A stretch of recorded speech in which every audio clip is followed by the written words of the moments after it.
Okay, so we were doing subject verb agreement. ठीक है, अभी तक जितना हमने सब्जेक्ट वर्ब एग्रीमेंट पढ़ा है, अगर इसमें किसी को कुछ प्रॉब्लम है तो please post your doubt in the chat box. Meanwhile हम लोग क्या करेंगे, meanwhile what I will do is, मैं ट्रिकी रूल्स पे स्विच कर रही हूँ और फिर उसके बाद हम लोग क्या करेंगे। सबके पास इसका वो है ना, पीडीएफ है ना? ओके, तो हमने rule number 1, rule number 2, rule number 3 और रूल नंबर 4 जो है वो ऑलरेडी आई गेस कर लिया था। ठीक है, देखो रूल नंबर 1 क्या था, यहीं से रिवाइज करना शुरू करते हैं इसको। ठीक है, सो दैट हम चैप्टर आज ही कंप्लीट कर पाए। ट्रिकी रूल्स, ठीक है।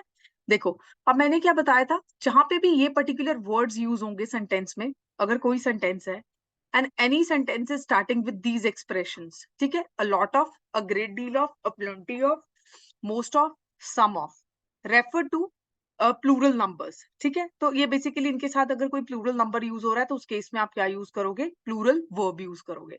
जैसे अ लॉट ऑफ पीपल के साथ क्या यूज किया, वर।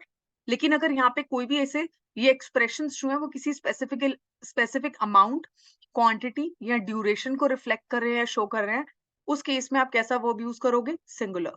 ठीक है, वर्क का देखा था।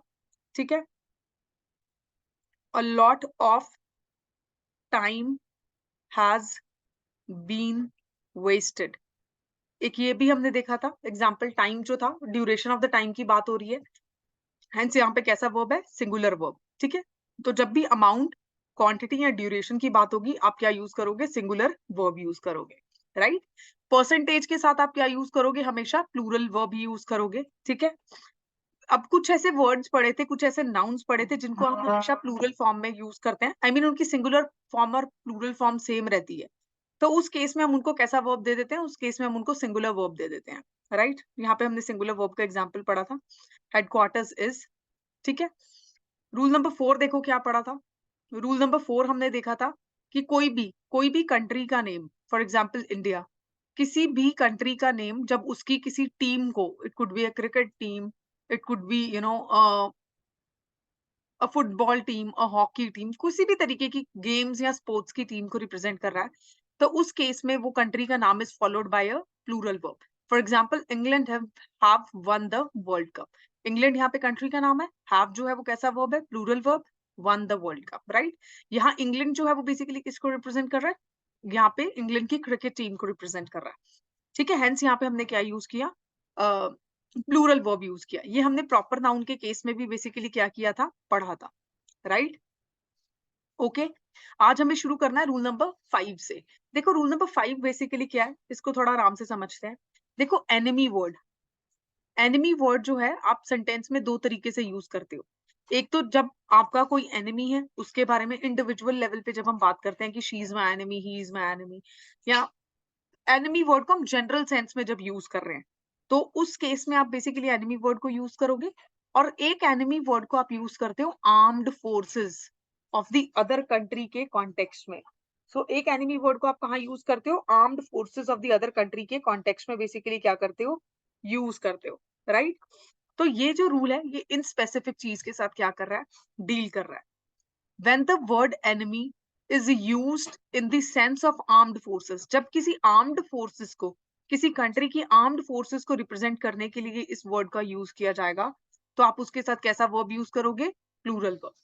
जैसे कि the enemy were force to retreat, यहाँ पे एनिमी बेसिकली किसको रिप्रेजेंट कर रहा है, किसी कंट्री की आर्म्ड फोर्सेस को रिप्रेजेंट कर रहा है। The enemy were force to retreat, अगर आपकी बाउंड्री में, आपकी आपकी जोग्राफिकल टेरिटरी में किसी कंट्री की आर्म्ड फोर्सेस आ गई हैं, तभी तो आप उसको रिट्रीट करा रहे हो ना। तो यहाँ पे किसी और कंट्री की आर्म्ड फोर्सेस के कंटेक्स्ट में इस वर्ड को क्या किया जा रहा है, यूज किया जा रहा है। हेंस जब भी एनिमी वर्ड जो है वो किसी कंट्री की आर्म्ड फोर्सेस के कॉन्टेक्स्ट में यूज होगा, तो आप क्या यूज करोगे उसके साथ, प्लूरल वर्ब। और जब आप सेंटेंस पढ़ोगे ना तो आपको पता भी चल जाएगा कि this enemy word is not used for the individualistic purpose. उसको कैसे यूज किया जा रहा है, उसको यूज किया जा रहा है किसी कंट्री की इंडिविजुअल, किसी कंट्री की आर्म्ड फोर्सेस या आर्मी या एयरफोर्स या कोई भी स्पेसिफिक सर्विसेज या फोर्सेस को बेसिकली रिप्रेजेंट करने के लिए, right. I hope it is clear, ठीक है। ओके, तो ये बेसिकली क्या था आपका रूल नंबर 5 था। ओके, अब देखो व्हाट इज रूल नंबर 6। देखो रूल नंबर 6 जो है that is with respect to abstract noun. ठीक है, एब्स्ट्रैक्ट नाउन जो है हम पहले भी पढ़ के आए हैं। एब्स्ट्रैक्ट नाउन जो है वो बेसिकली क्या है, उसके साथ हम हमेशा सिंगुलर वर्ब यूज करते हैं। जैसे कि हम किसके साथ यूज कर रहे थे, कलेक्टिव नाउन के साथ। मोस्ट ऑफ द केसेस में आप कलेक्टिव नाउन के साथ सिंगुलर वर्ब ही यूज कर रहे थे। बट अगर कलेक्टिव नाउन में डिफरेंस इन ओपिनियन आपको दिख रहा है या किसी तरीके का डिविजन दिख रहा है, उस केस में आप प्लूरल वर्ब यूज कर रहे थे। ठीक है, अब आई जस्ट होप ये रूल हम देखो कितनी बार रिवाइज कर चुके हैं नाउन चैप्टर से, अब तक भी हम कितनी बार पढ़ चुके हैं ये, है ना। तो आई एम एक्सपेक्टिंग कि रूल आपको बेसिकली क्या हो गया होगा, अच्छे से बेसिकली क्या हो गया होगा, याद हो गया होगा, राइट। ओके, तो इसी तरीके से जब हम एब्स्ट्रैक्ट नाउन्स को पढ़ते हैं तो एब्स्ट्रैक्ट नाउन्स के साथ हम क्या यूज करते हैं, सिंगुलर फॉर्म। जैसे ब्रदरहुड वाला एग्जांपल पढ़ा था नाउन चैप्टर में, ठीक है। उसी तरीके से यहाँ देखो ट्रूथ, ट्रूथ क्या है, एब्स्ट्रैक्ट नाउन। कैसा verb, singular verb, is always bitter. ऐसे तो नहीं लिखते ना कि ट्रूथ आर ऑलवेज बिटर, वो तो नहीं मेंशन करोगे ना, ट्रूथ इज ऑलवेज बिटर, यही लिखोगे ना। देखो नेक्स्ट, देखो what is the next example, hatred has no limit. Hatred basically क्या है, एब्स्ट्रैक्ट नाउन है। हैज जो है वो बेसिकली क्या है, हैज जो है वो बेसिकली क्या है, हेल्पिंग वर्ब। कैसा हेल्पिंग वर्ब है ये, this is singular helping verb. The fragrance of this perfume is so overpowering. अब फ्रेग्रेंस क्या है, एब्स्ट्रैक्ट नाउन है। हेंस कैसा हेल्पिंग वर्ब यूज किया हुआ है यहाँ पे, हेल्पिंग वर्ब जो है वो बेसिकली कैसा है, सिंगुलर है, राइट। तो एब्स्ट्रैक्ट नाउन के साथ हम हमेशा कैसा वर्ब यूज करोगे, सिंगुलर वर्ब जो है वो बेसिकली क्या करोगे, यूज करोगे, right. I hope this rule is also clear. Next देखो, नेक्स्ट क्या है, नेक्स्ट इज रूल नंबर 7। देखो अब रूल नंबर 7 ना बहुत ही सिंपल सा रूल है। वो कह रहा है कि कोई भी सेंटेंस अगर देयर से स्टार्ट हो रहा है, for example this is a sentence and this sentence is starting from the word there, या फिर बेसिकली हेयर वर्ड से स्टार्ट हो रहा है, ठीक है। तो उस केस में the subject will always be placed after the verb. ऐसे तो नहीं लिखते ना। फॉर एग्जाम्पल इसमें जैसे हम एग्जाम्पल पढ़ेंगे, यूजुअली जो सेंटेंस का स्ट्रक्चर होता है वो क्या होता है, सब्जेक्ट है, वर्ब है, ऑब्जेक्ट है, या फिर ऐसे भी हो सकता है subject plus helping verb plus main verb plus object. ठीक है, इन दोनों में से कोई भी नॉर्मल स्ट्रक्चर हो सकता है सेंटेंस का। बट ये रूल बेसिकली क्या बोल रहा है, ये रूल बोल रहा है कि जब भी आपको सेंटेंस को देयर से या हेयर से शुरू करना है, whenever you will start any sentence with any of these words, कौन से वर्ड्स, देयर और हेयर, ठीक है। देयर या हेयर वर्ड से जब आप सेंटेंस शुरू कर रहे हो तो सब्जेक्ट जो होगा वो यूजुअली इसके आप बाद ही लिखोगे। पहले क्या लिखोगे, पहले इन वर्ड्स को यूज करोगे, राइट। तो आप पहले क्या करोगे, इन वर्ड्स को यूज करोगे, उसके बाद आप क्या लिखोगे, सब्जेक्ट लिखोगे, ठीक है। देखो when a sentence start with there or here, the subject will always be placed after the verb, right. तो वर्ब के बाद प्लेस होगा, यानी वर्ब जो है वो यहाँ पे प्लेस होगा और उसके बाद जो है सब्जेक्ट प्लेस होगा। तो सेंटेंस का स्ट्रक्चर क्या होगा, देयर या here plus verb plus basically क्या होगा, सब्जेक्ट। ये सेंटेंस का क्या हो जाएगा, स्ट्रक्चर हो जाएगा, राइट। फॉर एग्जाम्पल ठीक है, so care needs to be taken to identify it correctly. For example ये देखो, there are 4 hurdles to jump, there are 4 hurdles to jump। अब यहाँ पे सेंटेंस किससे स्टार्ट हो रहा है, there से, उसके बाद क्या यूज किया, हेल्पिंग वर्ब, एंड 4 hurdles जो आ गया आपका बेसिकली यहाँ पे subject, and then to jump is your object, right? I'm so sorry। ठीक है, अब देखो नेक्स्ट क्या आएगा, next example is here are the keys. Here से सेंटेंस स्टार्ट हो रहा है, हेल्पिंग वर्ब आया द कीज, ठीक है। There is a problem with the balance sheet, now there helping verb, problem with the balance sheet. तो point यहाँ पे क्या है, इस रूल का पॉइंट ये है कि नॉर्मल सेंटेंस में अगर आप ये स्ट्रक्चर यूज कर रहे हो, तो जब भी कोई सेंटेंस देयर या हेयर से स्टार्ट होगा ना, तो उस केस में स्ट्रक्चर ये फॉलो नहीं होगा। क्या स्ट्रक्चर फॉलो होगा, देयर और हेयर, जिससे भी सेंटेंस जो है वो शुरू हो रहा है, प्लस वर्ब प्लस बेसिकली आपका क्या आ जाएगा, आपका सब्जेक्ट, और उसके बाद आप सेंटेंस को आगे लेके जाओ, ठीक है। Here are the papers you requested, here are, अब यहाँ पे आपने सीधा सब्जेक्ट तो नहीं यूज किया ना आर की जगह, आप यहाँ हेल्पिंग वर्ब ही यूज कर रहे हो ना। तो ये जो रहेगा ये बेसिकली स्ट्रक्चर रहेगा जब भी आपका सेंटेंस इन पर्टिकुलर वर्ड्स के साथ क्या हो रहा है, शुरू हो रहा है। ठीक है, I hope this is clear. ठीक है, तो rule number 7 I just hope clear हो गया होगा। इसका एक और एग्जांपल देख लेते हैं। There was a little time to finish the homework। अब देखो देयर और was, यहाँ पे सीधा हेल्पिंग वर्ब यूज हुआ आफ्टर देयर। तो यही बेसिकली क्या बोल रहा है, ये रूल बोल रहा है कि इस केस में जब भी सेंटेंस इस पर्टिकुलर वर्ड से शुरू हो रहा है, आप यहाँ पे सब्जेक्ट नहीं यूज करोगे इमीडिएटली, इसके बाद आप क्या यूज करोगे, हेल्पिंग वर्ब यूज करोगे। For example, is there is an urgent need for blood. ठीक है, there is an urgent need for blood या ब्लड डोनेशन, ऐसे कर लो। ठीक है, तो यहाँ पे देयर के बाद आपने हेल्पिंग वर्ब, ना कि सब्जेक्ट। ठीक है, तो इस सीक्वेंस को आप क्या याद रखोगे, याद रखोगे। ठीक है, तो जब भी सेंटेंस में बेसिकली इस तरीके का आपके पास सेंटेंस आएगा, आपने क्या करना है, इस पर्टिकुलर क्रोनोलॉजी को बेसिकली क्या करना है, याद रखना है। Okay, I hope it is clear to all.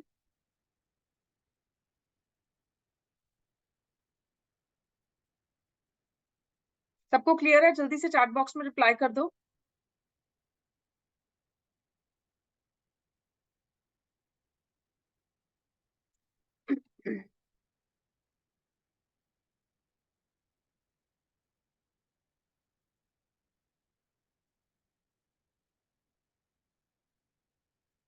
Okay, अब यहाँ पे मैंने आपको जो एग्जांपल्स दिए हैं वो सब देयर से हैं, बट अगर कोई ऐसा सेंटेंस आ जाता है जो बिगिन कर रहा है हेयर से, इस पर्टिकुलर रूल के अकॉर्डिंगली आप उसके साथ भी बेसिकली क्या करोगे, इसी तरीके से इसी स्ट्रक्चर को यूज करोगे। Here for example here is the key of car. अब देखो हेयर से शुरू हो रहा है सेंटेंस, उसके बाद भी हेल्पिंग वर्ब है, डायरेक्टली सब्जेक्ट को यूज नहीं किया। ठीक है, I hope it is clear. ठीक है, तो इस तरीके से सेंटेंस आएगा तो भी सेम स्ट्रक्चर यूज करना। ओके, चलिए रूल नंबर 8 देखो। रूल नंबर 8 क्या बोल रहा है, title of the books, movies and novels etcetera are treated as singular. अब आपको कोई भी बुक का टाइटल दिया हुआ है, किसी भी बुक का नाम उसका टाइटल होगा ना, कोई भी बुक का नाम जो होगा वो बेसिकली क्या होगा, उसका टाइटल। तो आपको किसी भी बुक का टाइटल अगर गिवन है, या किसी मूवी का नाम अगर गिवन है, ठीक है, या फिर आपको बेसिकली किसी नॉवल का, नॉवल भी तो एक तरीके से बुक ही होता है ना, उसका नाम अगर आपको गिवन है, तो उन टाइटल्स को हम बेसिकली क्या यूज करते हैं, सिंगुलर ट्रीट करते हैं, हेंस उनको कैसे वर्ब्स देंगे, सिंगुलर वर्ब्स देंगे। देखो for example, this is one of the movie, the Burbs is a movie starring Tom Hanks. ठीक है, तो यहाँ पे इज वर्ड मैंने यहाँ यूज किया क्योंकि ये जो मूवी का नाम है ये क्या लिया जाएगा, सिंगुलर कंसिडर किया जाएगा, right. I hope it is clear. ठीक है, तो बहुत सिंपल सा रूल था, इसमें कुछ ऐसा नहीं है अलग से करने वाला। इसमें बेसिकली आपको यही समझना है कि अगर आपको कोई भी सेंटेंस में किसी भी बुक का नाम दिया दिया जाता है, या किसी नॉवल का नेम दे दिया जाता है, या मूवी का नेम दे दिया जाता है, उसको आप कैसे ट्रीट करोगे, सिंगुलर ट्रीट करोगे, एंड हेंस उसके साथ कैसा वर्ब यूज करोगे, सिंगुलर वर्ब यूज करोगे। ठीक है, I hope it is clear to everyone. ठीक है, चलिए let's move on to the next rule. When gerunds are used as subject of the sentence, they take singular verb form, but when they are linked by and, they take plural form. हम लोगों ने gerunds पढ़े थे, क्या होते हैं, याद है किसी को gerunds क्या है? याद है तो जल्दी से चैट बॉक्स में कमेंट करो। gerunds क्या पढ़े थे कि जो root form of the verb है root form of the verb है, उसके साथ हम क्या यूज करते हैं, आईएनजी, राइट। तो root form of the verb के साथ हम क्या यूज करते हैं, आईएनजी यूज करते हैं, और ये पर्टिकुलर वर्ब फिर नाउन की तरह भी एक्ट कर सकता है और एडजेक्टिव की तरह भी एक्ट कर सकता है। यही पढ़ा था हमने जेरेंट्स के केस में। अब ऐसा कोई भी word, for example walking, gerund है, टॉक इंग जेरेंड है, राइटिंग जेरेंड है, speaking it is a gerund, cooking gerund. ठीक है, अब ये वर्ड्स अगर आपको कहीं भी सेंटेंस में मिलते हैं, अगर ये वर्ड्स जो है वो बेसिकली इंडिविजुअली यूज किए गए हैं सेंटेंस में, ठीक है, सब्जेक्ट ऑफ द सेंटेंस की तरह यूज किए गए हैं सेंटेंस में। फॉर एग्जाम्पल अगर मैं ऐसे लिखूं, यहाँ पे कुकिंग वर्ड को लेके मैं आपको एक एग्जांपल दे देती हूँ, कुकिंग इज माय हॉबी। ठीक है, अब यहाँ पे कुकिंग वर्ड को मैंने कैसे यूज किया, सब्जेक्ट की तरह, इज क्या है, हेल्पिंग वर्ब, और उसके बाद माय हॉबी जो आएगा वो ऑब्जेक्ट ऑफ द सेंटेंस आ जाएगा। ठीक है, यही मेन वर्ब की तरह यहाँ पे यूज हो रहा है। ठीक है, तो यहाँ पे जब जेरेंड को मैं बेसिकली सब्जेक्ट की तरह यूज कर रही हूँ, तो मैंने उसको कैसा फॉर्म ऑफ वर्ब दिया, मैंने उसको singular form of the verb दिया। जेरेंड है ये, इसको मैंने सब्जेक्ट ऑफ द सेंटेंस की तरह यूज किया, यहाँ पे सब्जेक्ट की तरह यूज किया, हेंस ये बेसिकली क्या यूज किया मैंने यहाँ पे, कैसा हेल्पिंग वर्ब यूज किया, सिंगुलर हेल्पिंग वर्ब। तो यही तो ये रूल बोल रहा है कि जब भी आप जेरेंड को सब्जेक्ट ऑफ द सेंटेंस की तरह यूज करोगे, दे टेक सिंगुलर वर्ब, उनके साथ आप क्या यूज करोगे, सिंगुलर वर्ब्स को यूज करोगे। ठीक है, so this is one part of rule number 9। अब जो सेकंड पार्ट है वो क्या बोल रहा है, सेकंड पार्ट बोल रहा है अगर कोई भी दो जेरेंड्स हैं, G1 एंड G2, इसको अगर आप एंड से लिंक कर देते हो, तो उस केस में आप यहाँ पे कौन सा वर्ब यूज करोगे, उस केस में आप यहाँ पे प्लूरल वर्ब यूज करो। ठीक है, उस केस में आप कौन सा वर्ब यूज करोगे, यहाँ पे प्लूरल वर्ब यूज करोगे। जैसे कि देखो, standing in the hot water was the bad idea, ये तो एक एग्जाम्पल हो गया ना। स्टैंडिंग को हमने यहाँ पे बेसिकली किसकी तरह यूज किया, स्टैंडिंग को हमने यहाँ पे सब्जेक्ट की तरह यूज किया। ठीक है, तो दो एग्जाम्पल्स, आपको दो पार्ट्स ऑफ द सेंटेंस है, तो यहाँ पे दो एग्जाम्पल्स दिए गए हैं। Standing in water was a bad idea, अभी स्टैंडिंग यहाँ पे क्या है, सब्जेक्ट ऑफ द सेंटेंस है, in water was a bad idea.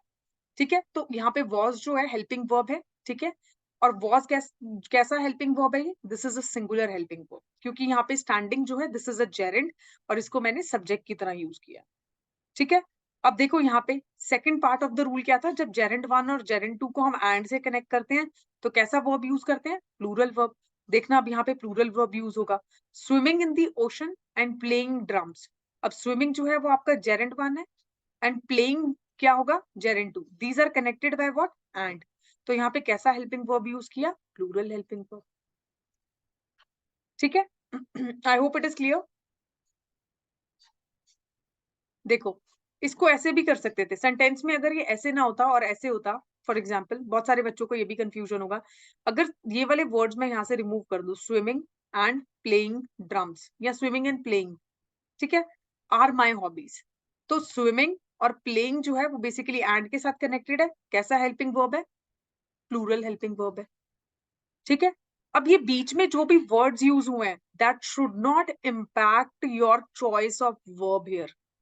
No matter G1 और G2 के बीच में एंड के अलावा यहाँ पे कितने वर्ड्स हैं या यहाँ पे कितने वर्ड्स हैं, अगर G1 एंड G2 एंड के साथ कनेक्टेड है, तो आप यहाँ पे जो वर्ब यूज करोगे वो प्लूरल वर्ब यूज करोगे। ठीक है, ये एग्जाम्पल यहाँ पे चूज करके डालने का पर्पस ही क्या था, ये था, राइट। यहाँ पे देखो, swimming in the ocean and playing drums are my hobbies. ठीक है, तो ये रूल बेसिकली क्या बोलता है, जब जेरेंड को आप बेसिकली क्या यूज करते हो, as the subject of the sentence use करते हो, तो आप उसको कैसा वर्ब देते हो, आप उसको सिंगुलर वर्ब देते हो। ये तो हो गया पार्ट 1 ऑफ द रूल 9। ठीक है, दूसरा पार्ट क्या बोलता है, जेरेंड 1 एंड जेरेंड 2 को जब आप एंड से ज्वाइन कर रहे हो, तो फिर उसके साथ कैसा वर्ब यूज करोगे, आप उसके साथ प्लूरल वर्ब यूज करोगे, जैसे कि यहाँ पे किया। ठीक है, अब कोई भी एग्जाम्पल ले लो, इसका हमेशा प्लूरल वर्ब ही यूज होगा, या कोई भी एग्जाम्पल ले लो इस पर्टिकुलर पार्ट का, हमेशा सिंगुलर वर्ब यूज होगा। तो ये जो डिस्टिंक्शन है ये दोनों याद रखना, एक जेरेंड अगर गिवन है, ठीक है, और सब्जेक्ट की जगह पे यूज्ड है, तो वर्ब सिंगुलर रखना। ठीक है, तो थोड़ा सा ध्यान देना। उसके बाद देखो, रूल 10, रूल 10 क्या बोल रहा है, देखो दो इन्फिनिटिव्स, इन्फिनिटिव्स क्या होते हैं, पढ़ा था वर्ब में हमने, जब root form of the verb है उससे पहले अगर मैं टू ऐड कर दूं, तो ये क्या बन जाएगा, इन्फिनिटिव। तो जब दो इन्फिनिटिव्स को आप सेपरेट कर रहे हो या एंड से कनेक्ट कर रहे हो, तो उनके साथ कैसा form of the verb use करोगे, plural form of the verb. तो फॉर एग्जाम्पल ये देखो, to walk this is infinitive 1 and to chew gum is infinitive 2. They are connected by and. या ऐसे बोल दो separated by and. Require great skill. तो कैसा स्किल चाहिए इसको? Require great skill. तो अब देखो require जो है that is V1 form of the verb. V1 form of the verb plural form होती है, ये चीज याद रखना. V5 अगर होता तो requires होता, और ये क्या कौन सी फॉर्म होती है? V5 singular. ठीक है, तो यहाँ पे ये plural form of the verb use किया है, इस चीज को याद रखना. ठीक है, V1 एंड V5 फॉर्म्स. ठीक है, जरूरी नहीं है कि हेल्पिंग वर्ब हो, इस तरीके से भी वर्ड को यूज किया जा सकता है इस फॉर्म में, ये चीज भी याद रख लेना. ठीक है, तो वहां पे जब फॉर्म यूज होगी तो आपको पता चल जाएगा कि V1 है या V5 है. V1 होगी तो प्लूरल होगा, V5 होगी तो सिंगुलर होगा. ठीक है, तो देखो यहाँ पे दो इन्फिनिटिव्स को जब एंड से कनेक्ट कर रहे हैं तो उनके साथ कैसा वर्ब ले रहे हैं हम? प्लूरल वर्ब ले रहे हैं, और यही तो रूल नंबर 10 बोल रहा है. Right, okay. तो ये जो था आपका बेसिकली क्या था? This was your rule number 10. Right, अब देखो rule number 11. Rule number 11 basically क्या है? Don't get confused by the words that come in between subject and the verb, they do not affect the agreement. देखो यहाँ पे जब हम पढ़ रहे थे ये वाला एग्जाम्पल, ठीक है, जेरेंट्स में रूल नंबर 9 में मैंने आपको क्या बोला था? G1 और G2 के बीच में जो भी वर्ड्स आ रहे हैं, ठीक है, उनको लेके आप बॉदर नहीं करोगे. आप सिर्फ ये फोकस करोगे कि G1 एंड G2 के साथ आपने बेसिकली इसको एंड से कनेक्ट किया, आपने क्या यूज करना है? अगर दो जेरेंट्स दिए हुए आप उसको प्लूरल वर्ब देना है आपने. ठीक है, सिमिलरली ये रूल बेसिकली क्या बोल रहा है? सब्जेक्ट और वर्ब के बीच में नो मैटर कितने भी वर्ड्स हैं, आपका जो वर्ब है वो किसके अकॉर्डिंगली यूज होगा? सब्जेक्ट के अकॉर्डिंगली ही सेंटेंस में यूज होगा. ऐसा नहीं है बीच में जो वर्ड्स हैं वो आपकी चॉइस ऑफ वर्ब को इम्पैक्ट कर देंगे. आपको सिर्फ सब्जेक्ट के अकॉर्डिंगली देखना है. सब्जेक्ट अगर सिंगुलर है तो वर्ब सिंगुलर करोगे, प्लूरल है तो वर्ब को कैसा करोगे? प्लूरल करोगे. ठीक है. बीच में जो भी वर्ड्स यूज हो रहे हैं नहीं यूज हो रहे हैं, you should be least bothered about that. Example देखो अब इसका. The dog is your subject. That is chasing the squirrels belongs to the Bridget. ठीक है, अब यहाँ पे देखो द डॉग क्या है? सब्जेक्ट. और यहाँ बिलोंग्स बेसिकली क्या आ जाएगा? V5 form of the verb. ठीक है, जो बेसिकली कैसी फॉर्म है? Which is a singular form. ठीक है, that is chasing the squirrels. अब यहाँ पे स्क्विरल्स क्या है? प्लूरल. बट यहाँ पे मैंने V1 फॉर्म तो नहीं यूज की. ठीक है, क्योंकि V1 फॉर्म क्या है? प्लूरल. ठीक है, तो यहाँ पे डॉग क्या है? सब्जेक्ट है, और क्या है? सिंगुलर है. हेंस यहाँ पे कैसी फॉर्म यूज की? वर्ब की V5 फॉर्म यूज की. ठीक है, तो यहाँ पे जो वर्ब की चॉइस है, V5 जो यूज किया मैंने, वो इस सब्जेक्ट के अकॉर्डिंगली यूज किया, ना कि ये जो बीच में वर्ड्स गिवन है इनके अकॉर्डिंगली. अगर इनके अकॉर्डिंगली यूज करती तो मैं यहाँ पे क्या यूज करती? V1 फॉर्म, जो plural form of the verb है. बट मैंने यहाँ पे कौन सी फॉर्म यूज की है? सिंगुलर फॉर्म यूज की है. क्यों? क्योंकि यहाँ पे मेरा सब्जेक्ट जो है वो क्या है? सिंगुलर है. तो वर्ब की फॉर्म्स जो डिपेंड करेंगी वो सिर्फ सब्जेक्ट के ऊपर डिपेंड करेंगी, और सब्जेक्ट अगर चेंज हो रहा है तो ही वो चेंज होगी. एल्स ये बीच में जो भी वर्ड्स गिवन है, चाहे वो सिंगुलर है या प्लूरल है, you should be least bothered about them. ठीक है, I hope this rule is clear to everyone. ठीक है, तो ये रूल जो है वो बेसिकली क्या आ जाएगा? ये रूल सिर्फ यही चीज बताने की कोशिश कर रहा है कि बीच में जो भी वर्ड्स है उनके बारे में आप बेसिकली बॉदर नहीं करोगे.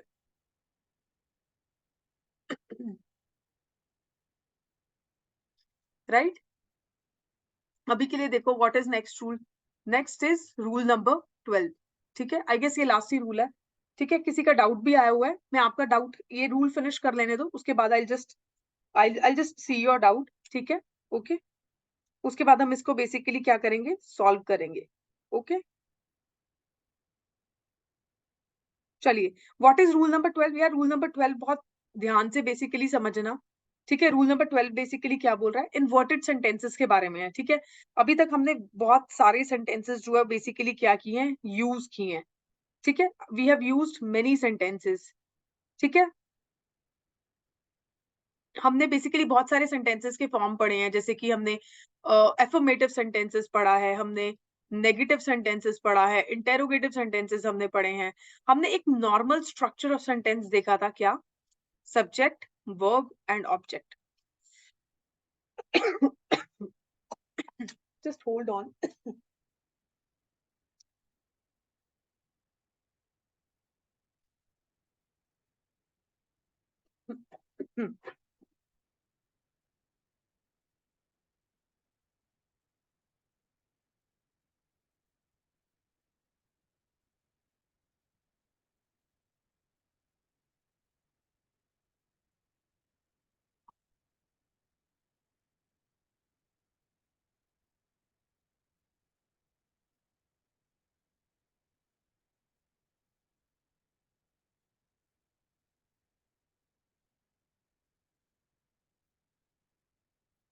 Okay, let's pursue.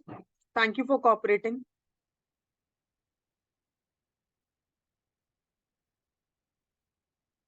चलिए, हम लोग क्या कर रहे थे? रूल नंबर 12 पढ़ रहे थे, राइट? रूल नंबर 12 में हम क्या देख रहे थे? हम देख रहे थे कि एक normal structure of the sentence basically जो है वो क्या होता है? सब्जेक्ट, वर्ब एंड ऑब्जेक्ट होगा, राइट? यही होगा। अब इन्वर्टेड सेंटेंसेस में बेसिकली क्या होता है कि आपका सब्जेक्ट, वर्ब एंड ऑब्जेक्ट जो है ऐसे भी दिया हो सकता है, ठीक है? It could be like this also, it could be object plus verb plus subject also. तो ये जो सेंटेंसेस हो जाएंगे जहां पे रीशफलिंग हो जाती है इनकी, उनको हम इन्वर्टेड सेंटेंसेस बोलते हैं। बहुत ही लेमन लैंग्वेज में मुझे अगर आपको इसको समझाना हो तो आप इसको ऐसे समझोगे कि इन्वर्टेड सेंटेंसेस ऐसे होते हैं जिनमें ये स्ट्रक्चर तो नहीं फॉलो हो रहा, subject, verb and then object. इनमें कोई भी ये स्ट्रक्चर फॉलो हो सकता है, ठीक है? ऑब्जेक्ट भी पहले आ सकता है, वर्ब भी पहले आ सकता है, सब्जेक्ट बाद में आ जाएगा, या जो भी, ठीक है? तो उस तरीके से तो इन्वर्टेड सेंटेंसेस बेसिकली क्या होते हैं? Usually in a sentence the subject always precedes the verb, ठीक है? तो नॉर्मली सेंटेंस में क्या होता है? सब्जेक्ट हम हमेशा वर्ब से क्या करते हैं? पहले यूज करते हैं, it precedes the verb, but sometimes they can reverse the order also. Verbs come before the subject, कई बार क्या होगा? वर्ब जो है वो बिफोर द सब्जेक्ट भी आ जाएगा, ठीक है? तो उस केस में हम बेसिकली क्या बोलते हैं? उन सेंटेंसेस को इन्वर्टेड सेंटेंसेस बोलते हैं, जहां पे सब्जेक्ट पीछे पीछे सेंटेंस में जो है वो जाता रहता है, ठीक है? जहां पे बेसिकली सब्जेक्ट क्या करेगा? पीछे पीछे सेंटेंस में जाता रहेगा। डबल वॉइस किसी और को इशू है डबल वॉइस का?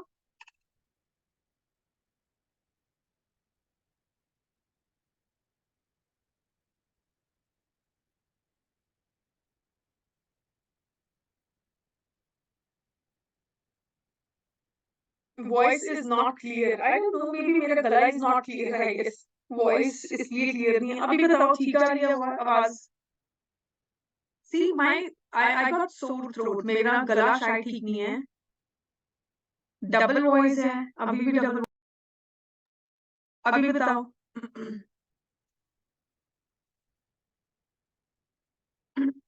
अभी ठीक है?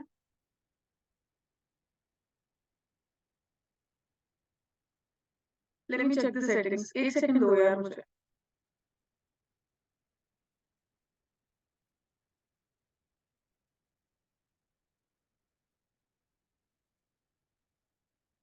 अभी ठीक है?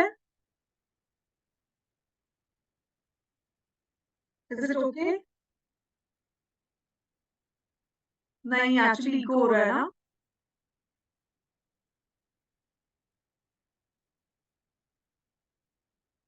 Let me see what I can do at my and.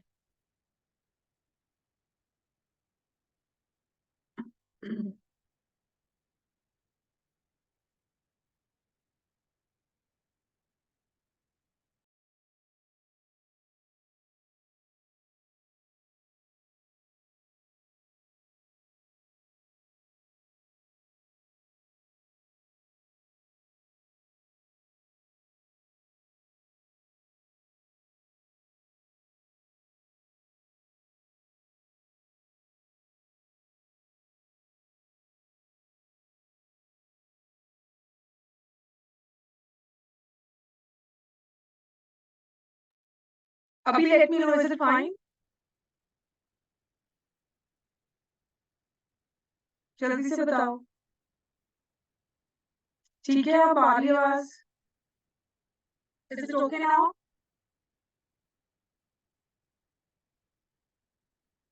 Is it okay?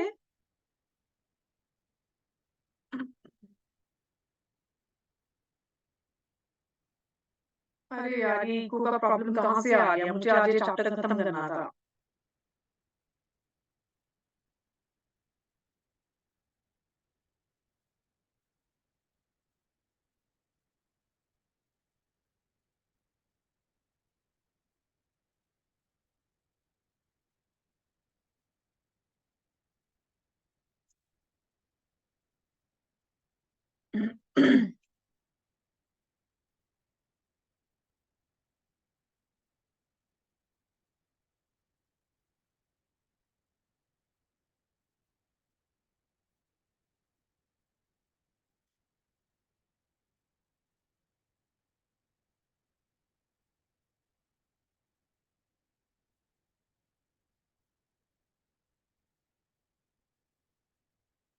अभी आ रही है आवाज, अब देखो ठीक है?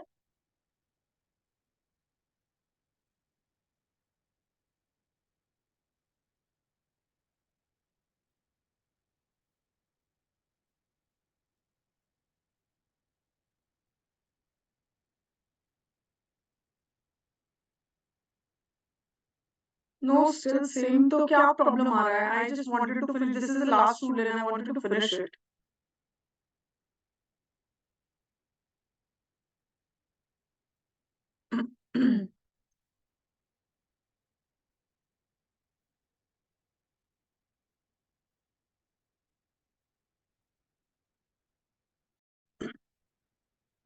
हम लोग क्या कर रहे थे? हम लोग रूल नंबर 12 पढ़ रहे थे, ठीक है? अभी कुछ प्रॉब्लम आई वॉइस का तो प्लीज डू नोटिफाई मी. तो सबसे पहले हम क्या देख रहे थे? हम देख रहे थे इन्वर्टेड सेंटेंस क्या होते हैं. हम लोग जब से ग्रामर पढ़ रहे हैं, मैं आपको बहुत बार ये चीज बता चुकी हूँ कि सेंटेंस का एक नॉर्मल स्ट्रक्चर जो है, that is subject, verb and object. But कई बार ये स्ट्रक्चर जो है वो रिवर्स भी हो जाता है. वर्ब, सब्जेक्ट एंड ऑब्जेक्ट भी हो जाता है.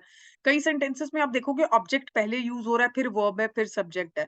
तो इस तरीके से जब रीशफल हो जाता है स्ट्रक्चर, तो उसको बेसिकली क्या बोलते हैं? इन्वर्टेड सेंटेंस बोलते हैं.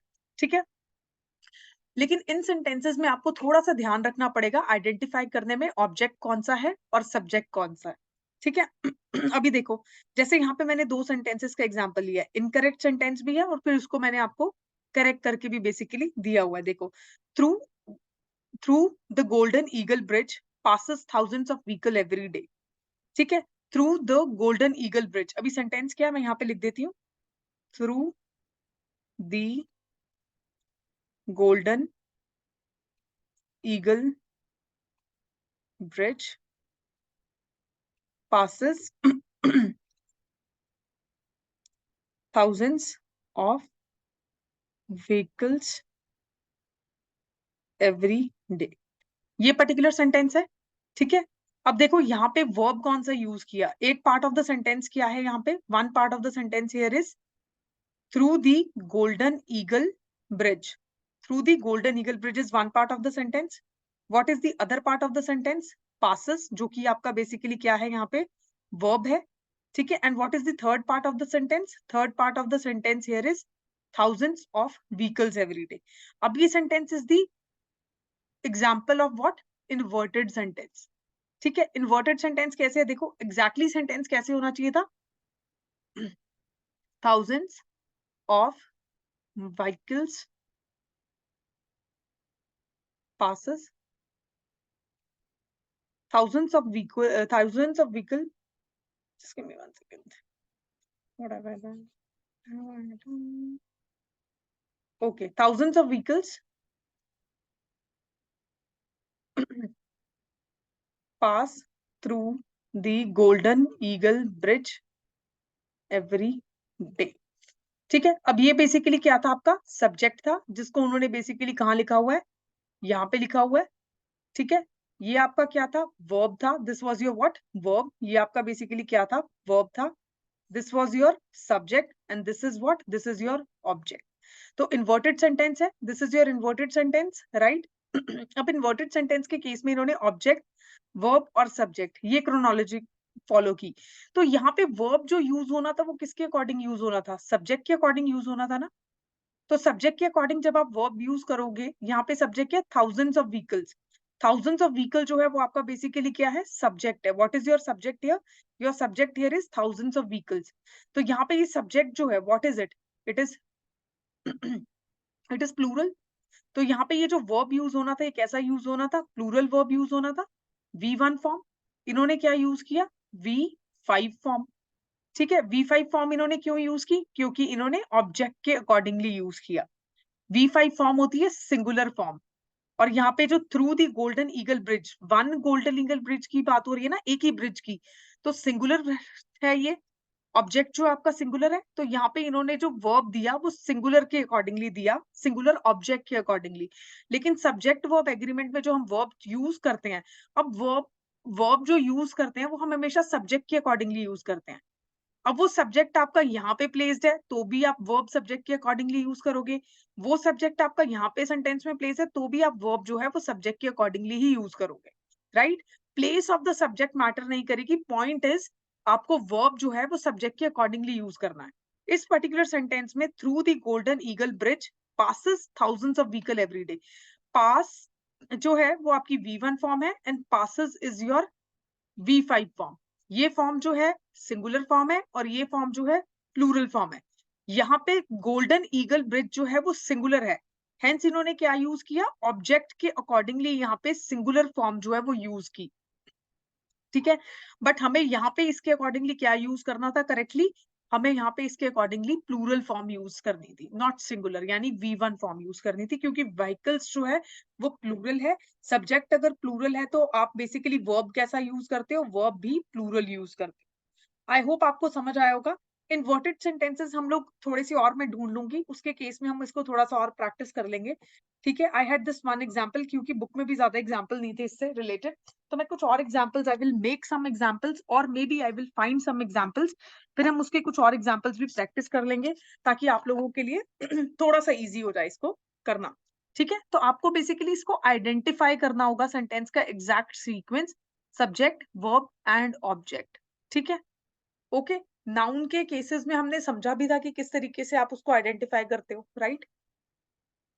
तो यहाँ पे बेसिकली जो है आपका ये जो सेंटेंस है, ये जो रूल है, ये बेसिकली क्या बोल रहा है कि जरूरी नहीं है कि सब्जेक्ट हमेशा यहाँ पे इस तरीके से ही हो। सब्जेक्ट अगर कहीं पे भी है सेंटेंस में, ठीक है, आपका जो वर्ब रहेगा, आपका जो वर्ब रहेगा वो बेसिकली क्या रहेगा, ऑलवेज अकॉर्डिंग टू क्या रहेगा, सब्जेक्ट रहेगा, ऑलवेज, ठीक है।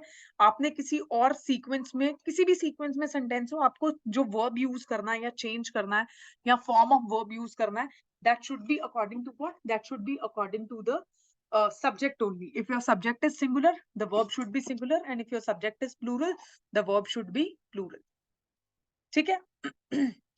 Okay, I hope it is clear. तो यहाँ पे करेक्ट देखो, through the golden eagle bridge, pass, pass जो था वो यहाँ पे इस सब्जेक्ट के अकॉर्डिंगली जो था वो यूज होना था, एंड हेंस यहाँ पे कौन सी फॉर्म यूज होनी थी, V1 फॉर्म। इसको थोड़ा सा ध्यान रखोगे, इसके कुछ और एग्जांपल्स हम लोग प्रैक्टिस कर लेंगे, राइट। अब लास्ट रूल देखो, लास्ट रूल क्या बोलता है, बहुत ही सिंपल है, this is just a reminder and not any rule. आपको ये चीज हमेशा याद रखनी है कि वर्ब जो है वो सिर्फ और सिर्फ सब्जेक्ट की वजह से चेंज होगा। सेंटेंस में सब्जेक्ट और वर्ब के बीच में नो मैटर कितने भी वर्ड्स हैं, आप उसको चेंज नहीं करोगे। सिर्फ और सिर्फ सब्जेक्ट ही एक ऐसा पार्ट ऑफ द सेंटेंस है जो वर्ब को क्या कर सकता है, चेंज कर सकता है। तो remember, only subject affects the verb. Object का कोई रोल नहीं है, किसी और वर्ड का यहाँ पे कोई रोल नहीं है, चाहे वो एडजेक्टिव है चाहे वो प्रोनाउन है, nobody is going to impact the verb, only the subject of the sentence is going to impact the verb, right? So this was all about this particular chapter. अभी किसी का एक डाउट था, और वो जो डाउट था that was something about, I guess वो either and all वाले रूल को लेके कुछ डाउट था आपका।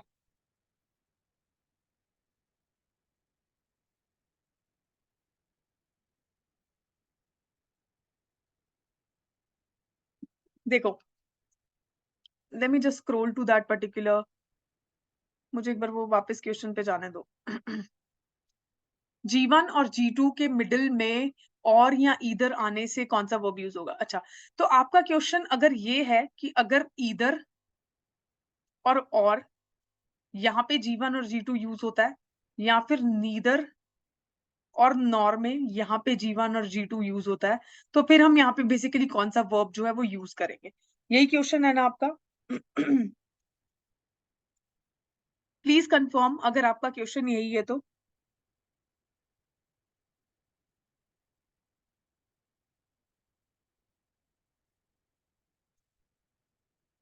ओके, देखो, अब इसका ना मैं एग्जाम्पल से क्लियर करती हूँ आपको। For example, neither swimming nor playing, ठीक है, नीदर स्विमिंग नॉर प्लेइंग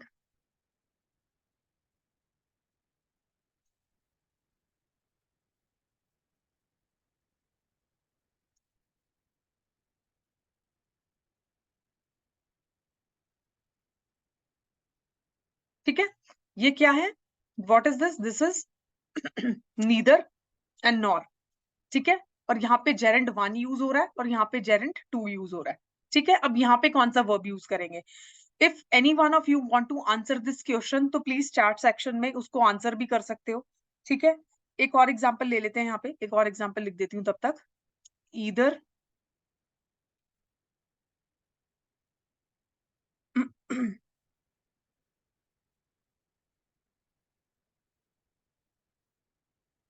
ठीक है, ये लो, ठीक है, यहाँ पे ईदर हो गया और हो गया,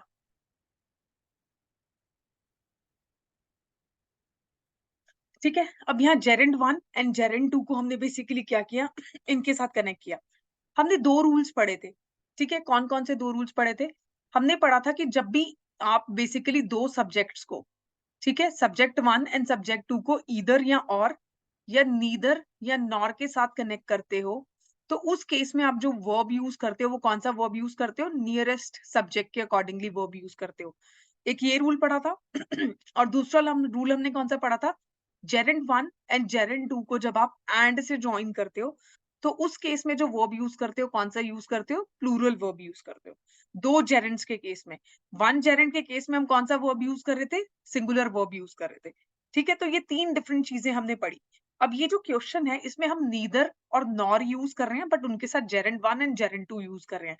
तो इस केस में आप यहाँ पे प्लूरल वर्ब यूज करोगे, neither swimming nor playing are my hobbies. अब मैंने यहाँ पे प्लूरल क्यों यूज किया? देखो भले ये दोनों वर्ड्स जेरेंड है बट यहाँ पे मेरे पास दो सब्जेक्ट्स मिल गए मुझे सेंटेंस में, और जब सब्जेक्ट प्लूरल प्लूरल होता है तो हम कैसा वर्ब यूज करते हैं? प्लूरल वर्ब यूज करते हैं। तो लॉजिक बहुत सिंपल है, ठीक है। और यही लॉजिक मैंने चेक करने के लिए आपको ये क्वेश्चन पुटअप किया था कि यहाँ पे कैसा वर्ब यूज होगा। आर क्यों यूज हुआ, प्लूरल वर्ब क्यों यूज हुआ? ऑल्दो ये दोनों वर्ड्स जो हैं दो जेरेंड्स को कनेक्ट कर रहे हैं बट हमारे पास सब्जेक्ट में, सेंटेंस में सब्जेक्ट्स तो टू है, प्लूरल सब्जेक्ट है, तो प्लूरल सब्जेक्ट के साथ कैसा वर्ब यूज करोगे? Plural verb.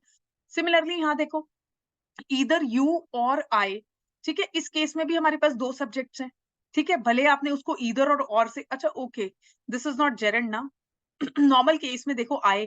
अब ये जो है ये बेसिकली इस पर्टिकुलर केस पे डिपेंड करता है, ये जो एग्जांपल है मैंने इस पर्टिकुलर यू नो रूल के अकॉर्डिंग यहाँ मेंशन किया। अब यहाँ पे सब्जेक्ट 1 सब्जेक्ट 2, ठीक है, रूल क्या पढ़ा था कि नियरेस्ट सब्जेक्ट के अकॉर्डिंगली आप यहाँ वर्ब यूज करते हो। तो यहाँ आई है, आई के साथ आप क्या यूज करोगे? Are going to market, either you and I are going to market, ठीक है। आई के साथ हम बेसिकली हमेशा प्लूरल वर्ब यूज करते हैं ना मैंने आपको ये नाउन्स और प्रोनाउंस में समझाया भी था आई गेस, ठीक है। तो आर गोइंग टू मार्केट, तो इस केस में भी आर यूज करने का जो एक रीजन है वो ये भी है कि यहाँ पे आई जो है वो वर्ड यूज हुआ है विच इज अ प्रोनाउन, ठीक है, जिसके केस में हम इसको डिफरेंटली ट्रीट करते हैं। ये हमने उस पर्टिकुलर चैप्टर में भी पढ़ा था, आई गेस हम पढ़ेंगे इसको, मैंने आपको पढ़ाया नहीं, हम टेंसेस चैप्टर में पढ़ेंगे, ठीक है। टेंसेस चैप्टर में हम ये पढ़ेंगे और वॉइस में भी कि प्रॉपर नाउन जो है आई उसको हम बहुत बाकी नाउन से डिफरेंट, बाकी प्रोनाउन से डिफरेंट ट्रीट करते हैं, ठीक है। तो इस केस में यहाँ इसके नियरेस्ट जो है आई है इसलिए मैंने यहाँ पे आर यूज किया। या फिर इस तरीके से भी इसको समझ सकते हो कि दो सब्जेक्ट यूज हुए हैं सेंटेंस में और सब्जेक्ट अगर प्लूरल है तो यहाँ पे जो वर्ब आएगा वो प्लूरल आएगा।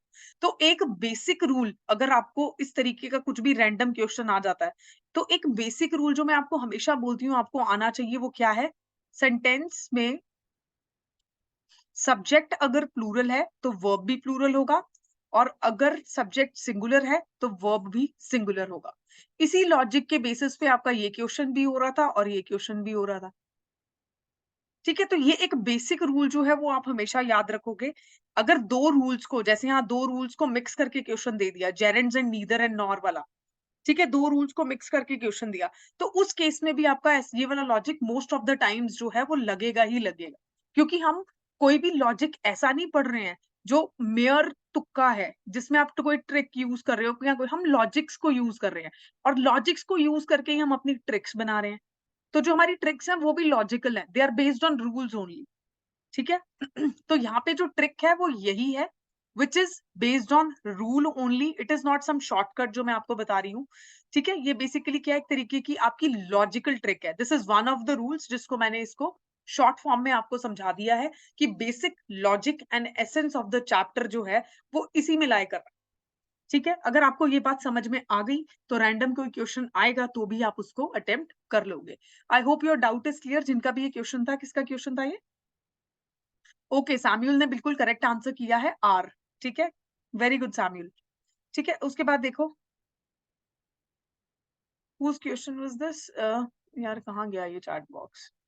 ओके, यिगम का एक्चुअली ये क्वेश्चन था, तो आई होप इट इज क्लियर। तो बेसिक ये वाला कॉन्सेप्ट याद रखना। ठीक है, this is the basic essence of the chapter. इसको अगर याद रखोगे तो कोई भी क्वेश्चन इजीली सॉल्व हो जाएगा। ठीक है, मोस्ट ऑफ द क्वेश्चंस में ये लग जाएगा, डोंट वरी अबाउट दैट। जब प्रैक्टिस करोगे तो इससे प्रैक्टिस करके देखना कुछ क्वेश्चंस, और बाकी रूल्स भी प्रैक्टिस करने हैं। इसका मतलब नहीं है कि सिर्फ यही याद कर लो और बाकी चैप्टर छोड़ दो, नो, डोंट डू दैट। ठीक है, सब रूल्स अच्छे से रिवाइज करना, ऑल रूल्स आर इंपॉर्टेंट। और कहीं ना कहीं पेपर में ये क्वेश्चंस आए ही होंगे, देख लेना इन्हीं रूल्स के बेसिस पे। मोर और लेस सिमिलर से एग्जांपल्स वो आपको दे देंगे, जैसे यहाँ पे इन्फिनिटिव्स का क्वेश्चन आने के हमेशा चांसेस होते हैं। ठीक है, जेरेंड्स पे क्वेश्चन आ सकता है। ठीक है, तो जो लीस्ट ऐसा होता है ना कि जो बच्चे बहुत लीस्ट इंपॉर्टेंट टॉपिक समझ के छोड़ जाते हैं, उनके ऊपर यूजुअली जैसे क्वेश्चन टैग है। क्वेश्चन टैग बहुत सारे बच्चे कई बार नहीं भी करके जाते, बट हम ये चैप्टर करेंगे, this is one of the easiest chapters. ठीक है, और इसमें से भी 2 to 3 क्वेश्चंस जो है वो आए हुए होते हैं। और ये तो चैप्टर ऐसा चैप्टर है जहां पे आपके 2 to 3 मार्क्स जो है, I will say these are free के marks. You don't even have to use brain इनको सॉल्व करने के लिए। सीरियसली, आपने क्लास में जितना इस चैप्टर को पढ़ लिया, घर जाके 1 or 2 टाइम्स रिवाइज कर लिया, that's it, this chapter is done. ठीक है, इतना इजी चैप्टर है ये। I hope it is clear. So with this I think we have finished the chapter successfully. ठीक है, सब्जेक्ट वर्ब एग्रीमेंट हो गया है। कल हम लोग अब कौन सा चैप्टर शुरू करेंगे, आप लोग डिसाइड कर लो। 2 ऑप्शंस हैं आपके पास, प्रेपोजिशंस या फिर टेंसेस। अब अगर सब लोग बच्चे टेंसेस बोलते हो तो उसके बाद एक चीज याद रखना, I will not entertain any chapter in between. उसके बाद हम वॉइस ही पढ़ेंगे और उसके बाद हम नरेशन ही पढ़ेंगे। ठीक है, ये 3 चैप्टर अगर एक बार आपके हो गए तो most part of your syllabus जो है वो खत्म हो जाएगा। फिर बहुत छोटे छोटे चैप्टर रहेंगे, जैसे प्रेपोजिशन एक बड़ा चैप्टर है बट हम इसको कर लेंगे। ठीक है, question tag, sentence, adjective, adverb, pronoun. ठीक है, और क्या रहता है? और भी, और इंटरजेक्शंस, कंजंक्शंस, ये छोटे छोटे से चैप्टर आपके रहेंगे, इनको भी हम देख लेंगे। ठीक है, ओके, जल्दी से खुद से चूज करके बता दो मुझे एक chapter, so that we can wind up the class after that.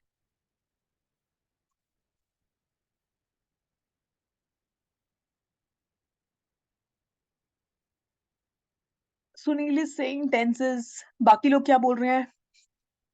Samuel is saying preposition, tenses। जल्दी से बाकी सब भी रिप्लाई करो, come on, I am waiting for you all to reply. देखो, to reply is also infinitive, है ना? तो ऐसे जब बेसिक बेसिक वर्ड्स यूज कर रहे होते तो आइडेंटिफाई करना, जैसे मैंने बोला I am waiting for you all to reply, तो टू रिप्लाई भी तो इन्फिनेटिव है। Reply is the root form of the verb, right?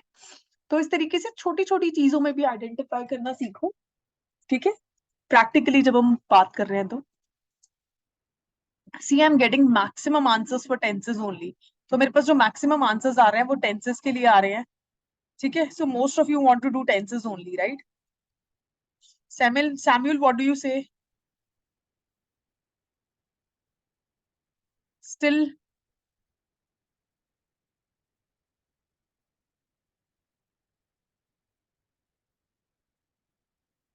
okay, चलिए, okay, then we'll start with tenses। ठीक है, और कल हम लोग एक नया चैप्टर शुरू करेंगे, टेंसेस, राइट? टेंसेस जो है थोड़ा सा स्लो चलेंगे हम टेंसेस के साथ, right? And we will see all the structures and different kind of tenses that are there. ठीक है, तो इसको कल शुरू करते हैं और कल खत्म भी करेंगे, right? So with this, thank you so much. किसी को कुछ और डाउट्स हैं तो पूछ लो, नहीं है तो फिर हम लोग वाइंड अप करेंगे क्लास को।